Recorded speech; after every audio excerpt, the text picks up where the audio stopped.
Video کے نیچے subscribe کے بٹن پہ کلک کریں، بیل کے آئیکن پہ کلک کیجئے تاکہ ہر نئی ویڈیو کی نوٹیفیکیشن آپ کو مل جائے۔ الحمد للہ وکفی وسلام علی عبادہ الذین اصطفی، اما بعد فاعوذ باللہ من الشیطان الرجیم، بسم اللہ الرحمن الرحیم۔ یا ایہا المزمل قم اللیل الا قلیلا نصفہ او انقص منہ قلیلا او زد علیہ ورتل القرآن ترتیلا، صدق اللہ العظیم۔ رمضان المبارک کا مہینہ چل رہا ہے۔ اس ماہ مبارک کی ایک ایک گھڑی، ایک ایک لمحہ بہت زیادہ قیمتی ہے، اور اس میں زیادہ سے زیادہ ہمیں نفلی عبادات میں وقت گزارنا چاہیے۔ فرائض عام دنوں میں بھی ہم لوگ بجا لاتے ہیں، لیکن اس ماہ مبارک میں نوافل کا کثرت کے ساتھ اہتمام کرنا چاہیے۔ علماء کرام نے لکھا ہے کہ رمضان جیسا گزاریں گے پورا سال ہمارا ویسے ہی گزرے گا۔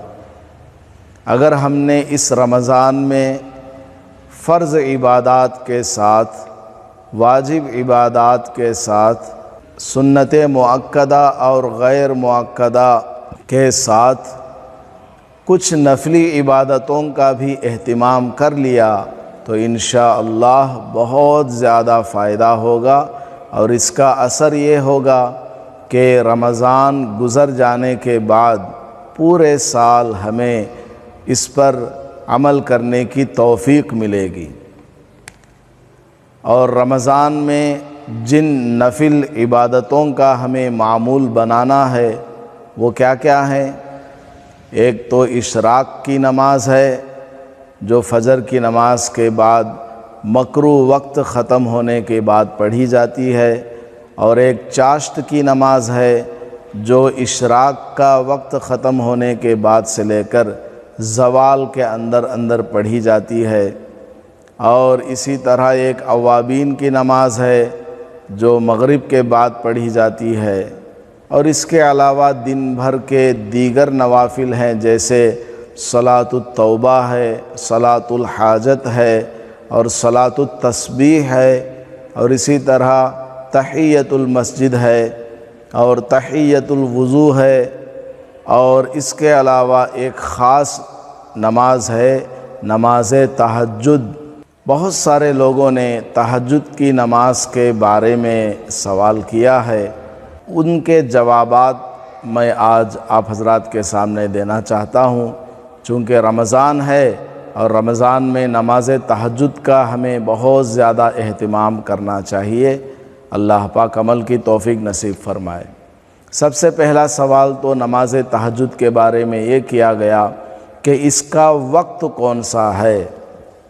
تو جواب یہ ہے، عشاء کی نماز پڑھ لینے کے بعد سے لے کر صبح صادق تک جو وقت ہے، یہ پورا کا پورا وقت یہ تہجد کا وقت کہلاتا ہے۔ مثال کے طور پر آپ نے عشاء کی نماز 8 بجے پڑھ لی ہے، اب 8 بجے کے بعد سے لے کر صبح صادق تک 4:37 تک یہ جو وقت ہے، یہ پورا کا پورا وقت کیا کہلاتا ہے؟ تہجد کا وقت کہلاتا ہے۔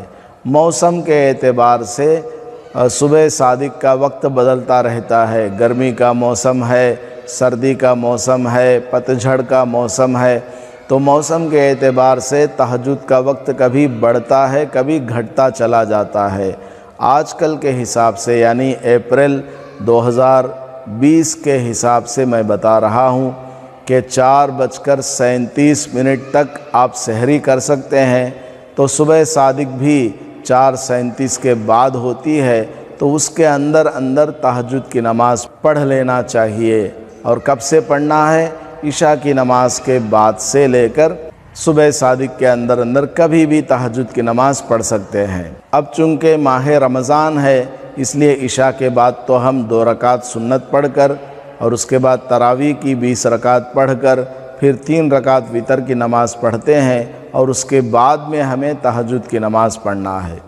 تہجد کی نماز پڑھنے کا افضل وقت کیا ہے؟ نماز تہجد پڑھنے کا افضل وقت کیا ہے؟ تو اس سلسلے میں علماء کرام نے فرمایا کہ تم بتاؤ، تم آدھی رات عبادت کرنا چاہتے ہو یا رات کے 3 حصوں میں سے 1 حصہ عبادت میں لگانا چاہتے ہو، یا رات کے 6 حصے کر لو، اس میں سے 1 حصہ تم چھٹا حصہ عبادت کرنا چاہتے ہو؟ تو اسی اعتبار سے جواب دیا جائے گا۔ اگر آپ کا ارادہ آدھی رات عبادت کرنے کا ہے تو علماء کرام نے لکھا ہے کہ نبی علیہ الصلاۃ کا معمول ہے کہ آپ آخری آدھی رات تہجد میں گزارا کرتے تھے، یعنی عشاء کی نماز کے بعد سے لے کر آدھی رات تک آپ آرام فرما لیتے، اور اس کے بعد میں جو آدھی رات بچ جاتی ہے صبح کی اذان تک، اس وقت کو آپ صلی اللہ علیہ وسلم نماز تہجد کے لیے منتخب فرماتے اور اس میں آپ عبادت کیا کرتے تھے۔ لہٰذا اگر آپ آدھی رات عبادت کرنا چاہتے ہیں تو رات کا جو آخری آدھا حصہ ہے اس میں آپ تہجد کی نماز پڑھیں تو یہ آپ کے لیے افضل اور بہتر ہے۔ اور کبھی آپ صلی اللہ علیہ وسلم نے آخری آدھی رات عبادت میں نہیں گزاری بلکہ اس میں سے تھوڑا حصہ گزارا ہے۔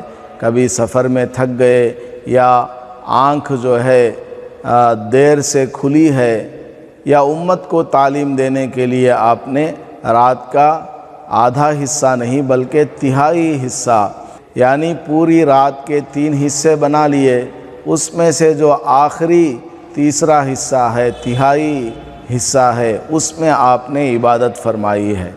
مثال کے طور پر عشاء کی نماز کا وقت ہے 8 بجے، 8 سے لے کر 4:30 تک مان لیجئے تہجد کا وقت ہے، تو اس پورے وقت کا آپ 3 حصے بنا لیں۔ اس میں جو آخری تیسرا حصہ ہے اس میں آپ نماز تہجد پڑھا کریں، یہ آپ کے لیے افضل ہے۔ یہ کب ہے؟ جب کہ آپ 1/3 حصہ 1/3 آپ تہجد میں گزارنا چاہتے ہوں، تب آپ کے لیے بہتر یہ ہے کہ رات کے 3 حصے کر لیں اور آخری حصہ آپ عبادت میں لگائیں۔ اگر آپ 1/3 نہیں بلکہ 1/6 آپ عبادت کرنا چاہتے ہیں، یعنی پوری رات کا چھٹا حصہ آپ عبادت میں لگانا چاہتے ہیں، تو علماء کرام نے لکھا ہے کہ آپ رات کے 6 حصے بنا لیں۔ عشاء کے بعد سے لے کر صبح صادق تک جتنے گھنٹے جتنے منٹ بنتے ہیں اس کے آپ 6 حصے کر لیں، اور اس کا جو آخری چھٹا حصہ ہے اس میں آپ عبادت کر لیں، یہ آپ کے لیے افضل اور بہتر ہے۔ ایک سوال پوچھا گیا ہے، کیا تہجد کے لیے سونا ضروری ہے؟ یعنی آدمی رات میں سو کر اٹھے تبھی تہجد کی نماز شمار ہوگی، ورنہ اگر آدمی رات میں نہیں سویا، اسی طرح نماز میں مشغول ہو گیا یا رات میں کچھ کام کر لیا اور جاگتا ہی رہا اور 2 بجے 2:30 بجے اس نے تہجد کی نماز پڑھی، تو کیا یہ نماز تہجد میں شامل ہوگی یا نہیں ہوگی؟ تو جواب یہ ہے، نماز تہجد کے لیے رات میں سونا کوئی ضروری نہیں ہے۔ سو کر اٹھیں گے تو اس میں چونکہ آدمی نیند کو قربان کرتا ہے، اس اعتبار سے اس کو کچھ ثواب میں اضافہ ہو سکتا ہے، لیکن ضروری نہیں ہے کہ آدمی رات میں ضرور سوئے اور پھر اٹھے اور کچھ نمازیں پڑھیں تب جا کر کے وہ نماز تہجد کہلائے، ایسا کچھ نہیں ہے۔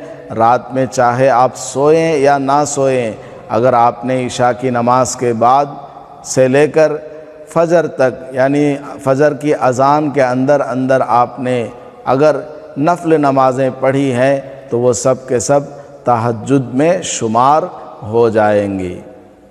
اگر صبح میں آپ کی آنکھ نہیں کھلتی ہے، رات میں آپ تھک گئے، اب آپ کی آنکھ صبح میں نہیں کھلتی ہے، آپ عشاء کے بعد ہی 2 رکعت 4 رکعت 6 رکعت 8 یا 10 یا 12 رکعت آپ نے تہجد کی نیت سے پڑھ لی تو آپ کی نماز تہجد ادا ہو گئی ہے۔ عشاء کے بعد بھی آپ حضرات تہجد کی نماز پڑھ سکتے ہیں، صبح میں پڑھنا کوئی ضروری نہیں ہے۔ یعنی تہجد کا جو افضل وقت ہے فجر کی اذان سے پہلے کا، اسی وقت میں تہجد کی نماز پڑھنا کوئی ضروری یا لازم نہیں ہے۔ البتہ بہتر وقت وہ ہے، افضل وقت وہ ہے۔ کبھی آنکھ نہیں کھلتی ہے، آپ کو اندیشہ ہے کہ اگر میں سو جاؤں گا آج تو تھکا ہوا ہوں اس لیے آنکھ نہیں کھلے گی، تو آپ کیا کریں، آپ عشاء کے بعد سنتیں پڑھ لیں، اس کے بعد میں تہجد کی نماز پڑھ لیں، اور اس کے بعد میں آخر میں وتر کی نماز پڑھ لیں۔ یہ بالکل صحیح ہے، آپ کی تہجد کی نماز ہو جائے گی۔ تہجد کے بارے میں ایک سوال یہ بھی پوچھا جاتا ہے کہ وتر کی نماز پہلے پڑھنا ہے یا تہجد کی نماز پہلے پڑھنا ہے؟ تو جواب یہ ہے، افضل اور بہتر یہ ہے کہ جو آدمی رات میں عشاء پڑھ کر 2 رکعت سنت پڑھ کر سو جائے اور صبح میں وہ آدمی ضرور اٹھے گا، اس کو یقین ہے کہ میں صبح میں تہجد کے وقت میں اٹھوں گا اور تہجد کی نماز پڑھوں گا، تو ایسے آدمی کے لیے افضل اور بہتر ہے کہ وہ عشاء کے بعد وتر کی نماز نہ پڑھے، بلکہ وہ سو جائے اور رات میں جب تہجد کے لیے وہ 2 بجے یا 3 بجے بیدار ہو تو پہلے تہجد کی نماز سے فارغ ہو جائے اور اس کے بعد اخیر میں وتر کی 3 رکعت نماز ایک سلام کے ساتھ پڑھے، یہ اس کے لیے بہتر ہے۔ لیکن اگر صبح میں آنکھ کھلنے کا یقین نہیں ہے بلکہ وہ سو بھی سکتا ہے اور اس کی وتر کی نماز چھوٹ سکتی ہے، تو اس کے لیے مسئلہ یہ ہے کہ وہ عشاء کے بعد ہی وتر کی نماز پڑھ لے۔ یہ بات یاد رکھیں، یہ جو میں نے وتر کا مسئلہ بتایا ہے یہ رمضان کے علاوہ باقی 11 مہینوں کا مسئلہ ہے، ورنہ رمضان میں افضل اور بہتر یہی ہے کہ تراویح کی 20 رکعت کے بعد فوراً 3 رکعت وتر کی نماز جماعت کے ساتھ ادا کر لی جائے۔ تو رمضان کی یہ خصوصیت ہے کہ اس میں 20 رکعت تراویح پڑھ لیں اور اس کے فوراً بعد 3 رکعت وتر کی نماز پڑھ لیں۔ رمضان کے علاوہ باقی جو 11 مہینے ہیں اس کا مسئلہ دوسرا ہے کہ اگر آپ کو تہجد میں اٹھنے کا یقین ہے تو آپ وتر کی نماز عشاء کے بعد نہ پڑھیں بلکہ آپ تہجد کی نماز پڑھ کر آخر میں وتر کی نماز 3 رکعت پڑھیں۔ ایک اور سوال پوچھا جاتا ہے کہ تہجد میں کتنی رکعتیں پڑھنا ہے، 2 رکعتیں ہیں یا 4 ہیں یا 6 ہیں یا 8 10 12 کتنی رکعتیں ہیں؟ تو احادیث کو سامنے رکھتے ہوئے علماء کرام نے جو بیان فرمایا وہ یہ ہے کہ تہجد کی نماز آپ صلی اللہ علیہ وسلم سے 2 رکعت سے لے کر 12 رکعت تک ثابت ہے۔ یعنی آپ صلی اللہ علیہ وسلم نے کبھی صرف 2 رکعت پڑھی ہے، کبھی آپ نے 4 رکعت پڑھی ہے، کبھی آپ نے 6 بھی پڑھا ہے، 8 رکعت بھی پڑھا، کبھی 10 بھی آپ نے پڑھا اور کبھی 12 رکعتیں بھی آپ صلی اللہ علیہ وسلم سے ثابت ہیں۔ لہٰذا آپ 2 رکعت سے لے کر 12 رکعت تک جتنا آپ سے ہو سکے آپ تہجد کی نماز پڑھ سکتے ہیں، اور 2 رکعت کر کے پڑھنا یہ زیادہ بہتر ہے۔ 4 رکعت کی نیت ایک ساتھ کر کے بھی آپ پڑھ سکتے ہیں، اس میں کوئی حرج کی بات نہیں ہے۔ آپ صلی اللہ علیہ وسلم نے 2 رکعت سے لے کر 12 رکعت تک تہجد کی نماز پڑھی ہے، اور اکثر آپ صلی اللہ علیہ وسلم کا معمول اور آپ کی عادت شریفہ یہ تھی کہ آپ 8 رکعت تہجد کی نماز پڑھا کرتے تھے، اکثر 8 رکعت پڑھا کرتے تھے۔ کبھی 8 سے زیادہ پڑھ لیتے اور کبھی 8 سے کم پڑھ لیا کرتے تھے۔ اس لیے علماء کرام نے فرمایا ہے کہ اگر آپ تہجد کی پابندی کرنا چاہتے ہیں تو روزانہ 8 رکعت کا اہتمام کیا کریں، اور کبھی 8 رکعت سے زیادہ بھی پڑھ لیں، اور کبھی آپ کو وقت نہیں ملا، کم ہے یا بیماری ہے یا تھکان ہے تو آپ 8 رکعت سے کم بھی پڑھ لیا کریں، کوئی حرج کی بات نہیں ہے۔ لیکن عادت جو آپ کو بنانی ہے وہ کیا؟ 8 رکعت تہجد کی نماز پڑھنے کی آپ کو عادت بنانی ہے۔ یہی احادیث کو سامنے رکھتے ہوئے آپ صلی اللہ علیہ وسلم کا معمول ہمیں ملتا ہے کہ آپ 8 رکعت کا معمول بنائے ہوئے تھے، 8 رکعت آپ صلی اللہ علیہ وسلم پڑھا کرتے تھے۔ اسی طرح ایک سوال یہ پوچھا جاتا ہے کہ تہجد کی نماز میں رکعتوں کی تعداد بہتر ہے یا پھر لمبی لمبی رکعتیں بہتر ہیں؟ یعنی ایک آدمی ایسا ہے جو تہجد میں 12 رکعتیں پڑھتا ہے اور 12 رکعتیں 20 منٹ کے اندر پڑھ لیتا ہے۔ ایک آدمی ایسا ہے جو صرف 4 رکعتیں پڑھتا ہے لیکن وہ 4 رکعت کے لیے 20 منٹ کا وقت لگاتا ہے۔ تو علماء کرام نے لکھا ہے تم چاہے تہجد کی رکعتیں کم پڑھو لیکن لمبی لمبی قرات کیا کرو، یہ تمہارے لیے افضل اور بہتر ہے۔ قرات جو ہونی چاہیے لمبی ہونی چاہیے۔ اب جس آدمی کو لمبی لمبی صورتیں یاد ہوں وہ آدمی تو لمبی لمبی قرات کرے گا، لیکن جو آدمی چھوٹی چھوٹی صورتوں کو پڑھنے والا ہے وہ کس طرح کرے؟ تو علماء نے فرمایا تہجد کی نماز چونکہ نفل نماز ہے اس لیے ایک ہی رکعت میں 3 4 4 5 صورتوں کو ملا کر کے وہ پڑھ سکتا ہے، یا ایک ہی صورت کو 10 مرتبہ 15 مرتبہ بھی پڑھ سکتا ہے۔ مثال کے طور پر آپ کو سورہ اخلاص یاد ہے، بس وہی ایک صورت آپ کو یاد ہے مان لیجئے، تو آپ پہلی رکعت میں کیا کریں؟ سورہ فاتحہ کے بعد سورہ اخلاص کو 10 مرتبہ پڑھ لیں، اگلی رکعت میں 9 مرتبہ پڑھ لیں، اور پھر اگلی جو 2 رکعت آپ پڑھیں گے اس میں 8 بار 7 بار، پھر 6 بار 5 بار 4 بار 3 بار، اس طرح ایک ہی رکعت میں آپ سورہ اخلاص کو یا کسی اور سورت کو 2 3 بار پڑھ لیں گے تو آپ کی رکعت کیا ہو جائے گی؟ لمبی ہو جائے گی، اور آپ کو تھوڑا نماز پڑھنے میں مزہ بھی آئے گا، کیونکہ زیادہ دیر آپ کھڑے رہیں گے آپ کو تکلیف بھی محسوس ہوگی، تو اس سے انشاءاللہ آپ کی عبادت کے اندر ایک مزہ بھی آئے گا، لطف بھی آ جائے گا۔ تو بہرحال خلاصہ یہ نکلا کہ تہجد کی نماز میں زیادہ رکعتیں پڑھنے سے بہتر ہے کم رکعتیں پڑھیں لیکن لمبی لمبی قرات کے ساتھ اطمینان کے ساتھ سکون کے ساتھ پڑھا کریں۔ اب تہجد کی نماز پڑھنے کی فضیلت کیا ہے؟ فضیلتیں تو اس کی بہت ساری ہیں، میرے اس پر 2 بیانات ہیں، 2 جمعہ میں نے اس پر بیان کیا تھا، اب یوٹیوب پر ہے یا نہیں مجھے معلوم نہیں ہے۔ بہرحال تو تہجد کی ایک فضیلت میں آپ کو بتا دیتا ہوں، جو آدمی نماز تہجد پڑھتا ہے اللہ پاک اس کو 4 فضیلتوں سے نوازتا ہے۔ پہلی فضیلت کیا ہے؟ اس آدمی کا شمار صالحین میں ہو جاتا ہے، نیک لوگوں میں ہو جاتا ہے۔ دنیا میں ہزاروں لاکھوں کی تعداد میں نیک لوگ ہیں، اس میں آپ کا شمار ہو جائے گا، کیونکہ تہجد کی نماز کیا ہے؟ یہ نیک لوگوں کی عادت ہے۔ اگر آپ تہجد کی نماز پڑھا کریں گے تو آپ کا شمار کیا ہو جائے گا؟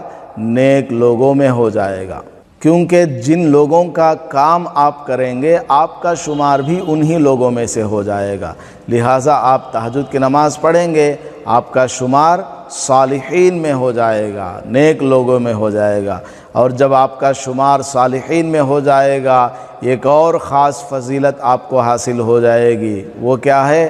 آپ کے لیے ساری دنیا کے اولیاء دعا کریں گے۔ وہ کس طرح؟ اتحیات میں کیا پڑھا جاتا ہے؟ التحیات للہ والصلوات والطیبات السلام علیک ایہا النبی ورحمۃ اللہ وبرکاتہ السلام علینا وعلی عباد اللہ الصالحین۔ اتحیات میں ہر چھوٹا ہر بڑا، نیک آدمی، عالم، جاہل، ہر طرح کے لوگ اتحیات میں یہ الفاظ بولتے ہیں۔ اس میں ایک لفظ کیا ہے؟ السلام علینا، اے اللہ سلامتی نازل ہو ہمارے اوپر، وعلی عباد اللہ الصالحین، اور اسی طرح اے اللہ تیرے صالحین نیک لوگوں پر بھی سلامتی نازل ہو۔ تو آپ چونکہ تہجد پڑھنے والے ہیں تو آپ کا شمار بھی کس میں ہو گیا؟ صالحین میں ہو گیا، اور اتحیات کے اندر صالحین کے لیے دعا ہے، لہٰذا آپ کے لیے بھی دعا ہے، تو ساری دنیا کے لوگ آپ کے لیے دعا کریں گے۔ لہٰذا یہ بہت بڑی فضیلت ہے تہجد کی نماز پڑھنے سے۔ تو پہلی فضیلت کیا ہے؟ آپ کا شمار صالحین میں ہو جائے گا۔ دوسری فضیلت یہ ہے کہ آپ اللہ کے مقرب بندے بن جائیں گے، آپ اللہ کے پی اے بن جائیں گے، پرسنل اسسٹنٹ جیسے بولا جاتا ہے دنیا کے اعتبار سے، مثال میں دے کر سمجھا رہا ہوں، آپ اللہ کے قریبی بن جائیں گے، نزدیکی آدمی بن جائیں گے، کیونکہ 5 وقت کی نماز تو سب لوگ پڑھتے ہی ہیں، لیکن تہجد کی نماز خاص لوگ پڑھتے ہیں، لہٰذا آپ اگر تہجد کی نماز پڑھیں گے تو آپ بھی اللہ کے خاص بندوں میں ہو جائیں گے، اور جو اللہ کا خاص بندہ ہوگا وہ اللہ سے جو چاہے کام کروا سکتا ہے، اس کی ریکمنڈیشن چلتی ہے، اس کی سفارش چلتی ہے، وہ اللہ سے گڑ گڑا کر دعائیں مانگے گا، اللہ پاک اس کی دعاؤں کو قبول فرماتے ہیں۔ اور تیسری فضیلت تہجد کی نماز پڑھنے سے کیا ہے؟ گناہ مٹ جاتے ہیں، گناہ بالکل مٹ جاتے ہیں، چھوٹے چھوٹے سارے کے سارے گناہ معاف ہو جاتے ہیں، اور جو بڑے گناہ ہوں گے آپ ان سے توبہ کر لیں، اللہ کے سامنے دعا کر کے معافی مانگ لیں کہ اے اللہ میں نے فلاں بڑا گناہ کیا ہے، فلاں پاپ کیا ہے، مجھے معاف فرما۔ اسی طرح اگر آپ نے لوگوں کو ستایا ہوا ہے، پریشان کیا ہوا ہے، کسی کا مال چھینا ہوا ہے، تو ان سے بھی معافی مانگنا ضروری ہے، ان کا جو بھی حق آپ کے اوپر بنتا ہے وہ حق واپس کر دیں اور ان سے معافی مانگ لیں، اور اللہ سے بھی معافی مانگ لے، تو جتنے بڑے گناہ ہوں گے وہ بھی معاف ہو جائیں گے۔ تو تہجد کا ایک فائدہ کیا ہے؟ گناہ معاف ہوتے ہیں۔ اور چوتھا فائدہ تہجد کی نماز پڑھنے کا، گناہوں سے دور رہنے کی ہمت اور طاقت پیدا ہو جاتی ہے، گناہوں سے بچنے کی صلاحیت پیدا ہو جاتی ہے۔ آج ہمارے نوجوان بیٹے اور بیٹیاں، نوجوان لڑکے اور لڑکیاں اور بہت سارے لوگ یہ سوال پوچھتے رہتے ہیں کہ مولانا صاحب، مفتی صاحب، آپ ہمیں کوئی ایسا عمل بتا دیجئے کہ اس کے ذریعے ہم گناہوں سے بچ سکیں۔ تو آج میں نے آپ کو بتا دیا، تہجد کی نماز پڑھنے سے ایک اہم فضیلت کیا ہے؟ چوتھی فضیلت، گناہوں سے بچنے پر ہمت اور طاقت پیدا ہوتی ہے۔ اس کی وجہ کیا ہے؟ وجہ یہی ہے کہ رات میں بندہ رات کی تنہائیوں میں اٹھ کر کے 3 بجے 4 بجے اللہ کے سامنے نماز پڑھتا ہے، اور اس طرح وہ عادت بنا لیتا ہے، تو چند دنوں کے بعد جب گناہ کرنے کا دل میں اس کو ارادہ پیدا ہوتا ہے، دن میں آدمی بازار جا رہا ہے یا کہیں اور جا رہا ہے، گناہ کی محفل میں جا رہا ہے، دل میں اگر خیال پیدا ہوا کہ چلو آج فلاں گناہ کر لو، شراب پی لو، زنا کر لو، تو کیا ہوگا؟ تہجد کی نماز چونکہ وہ پڑھنے والا ہے، اس کا نفس کہے گا، اس کا دل کہے گا، ارے بھائی تم تو رات میں 3 بجے اٹھنے والے ہو، اب تم نے یہاں لوگوں کے سامنے کوئی گناہ کر لیا تو رات میں 3 بجے اٹھ کر کے تم اللہ کو کیا جواب دو گے؟ یہ خیال اس کے اندر ضرور پیدا ہو جائے گا، اس لیے وہ گناہ سے بچ جائے گا۔ بہرحال بہت ساری فضیلتیں تہجد کی نماز پڑھنے کی ہیں، اس لیے آپ سبھی حضرات سے درخواست ہے، بڑا اچھا موقع ہے لاک ڈاؤن کا، اور رمضان کا بھی چل رہا ہے، اس لیے آج سے ہی آپ تہجد کا اہتمام کریں، اور رمضان میں اگر آپ نے پورے مہینہ تہجد کا اہتمام کیا، یا جتنے دن ہو سکے آپ نے تہجد کی نماز پڑھی تو انشاءاللہ میں آپ کو گارنٹی دیتا ہوں کہ رمضان کے بعد بھی آپ کو نماز تہجد پڑھنے کی توفیق مل جائے گی انشاءاللہ۔ جیسا آپ کا ارادہ ہوگا، جیسی آپ کی نماز ہوگی اور جس انداز سے آپ نماز تہجد ادا کریں گے، اللہ پاک ویسے ہی آپ کی دعاؤں کو قبول کرے گا اور رمضان کے بعد بھی آپ کو فرض نماز کی بھی توفیق دے گا اور تہجد کی نماز کی بھی توفیق دے گا۔ آپ نماز تہجد کے بعد جب دعا کریں تو میرے لیے بھی ضرور دعا فرمائیں کہ اللہ پاک مجھ سے زیادہ دین کا کام لے اور زیادہ سے زیادہ قرآن کی تفسیر اور درس حدیث اور مسئلے مسائل وغیرہ اور قیمتی باتیں آپ حضرات کی خدمات میں پیش کرتا رہوں اور زیادہ سے زیادہ لوگ بیانات کو سن کر اس پر عمل کرے اور مجھے بھی عمل کی توفیق ہو جائے اور رمضان ہمارا عافیت کے ساتھ گزرے اور یہ جو کرونا وائرس کی بیماری ہے یہ جلد از جلد ختم ہو جائے اور لاک ڈاؤن بھی اٹھا دیا جائے۔ آمین یا رب العالمین۔ السلام علیکم ورحمۃ اللہ وبرکاتہ۔ ویڈیو کے نیچے سبسکرائب کے بٹن پہ کلک کریں، بیل کے آئیکن پہ کلک کیجئے تاکہ ہر نئی ویڈیو کی نوٹیفیکیشن آپ کو مل جائے۔